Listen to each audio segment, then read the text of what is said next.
नमस्कार श्रद्धास किचन को आपण मानक स्वागत। आज मुझे आपण नहीं आसी बुट डालीर बरा। तेरे भिडटी को प्रथम शेष जाए निहाती देखो, पसंद आसते लाइक सब्सक्राइब करूँ। प्रथम किसी बुट डाली को मुझे किसी समय आगु भेदाई दे धोई नहीं। एवं गोटे ग्राइंडर जार रे छाणी नेबी। आउ किसी बुट डाली को आम बाउल छाड़ीदे, ताको आम पछरे आड करवा। देखो मुझे सब छाणी नहीं। मुझे 2 ରୁ 4 खंड अदा देवी, आउ 4 ରୁ 5टा रसुण देवी, आउ किछि भृसंग पत्र, आउ धनिया पत्र। आपण चाहिए लंका मध्यम नहीं जिवे नहीं पारिबे, मु ताकू पछरे ऐड करनेबी। आउ किछि कटा पियाज,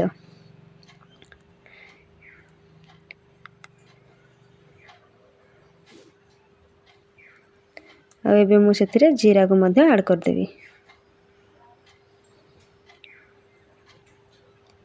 एबे आमे ताको भलसे ग्राइंडिंग करनबा। देखिए ग्राइंडिंग टा जेमते टिके खदड़िया खदड़िया हबो। देखंते एबे मो ग्राइंडिंग हेछि। एबे मु सेथिरे आउ किछि कटा पियाज को ऐड करनेबी, आउ काटी रखिथिबा कंचा लंका को मध्य ऐड कर देबी। आउ सेथिरे मु किछि काश्मीर लंका गुंड नेबी। एबे रखिथिबा बुट डाली को आमे सेथिरे ऐड करनबा।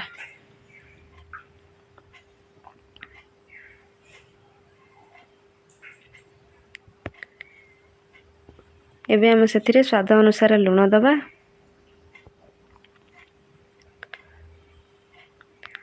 आउ किछिटा रसुण को मुठी नहीं नहीं ताकू टिके छेचारे छेचिकी पछ बेल को ऐड करके गोळेई दबा।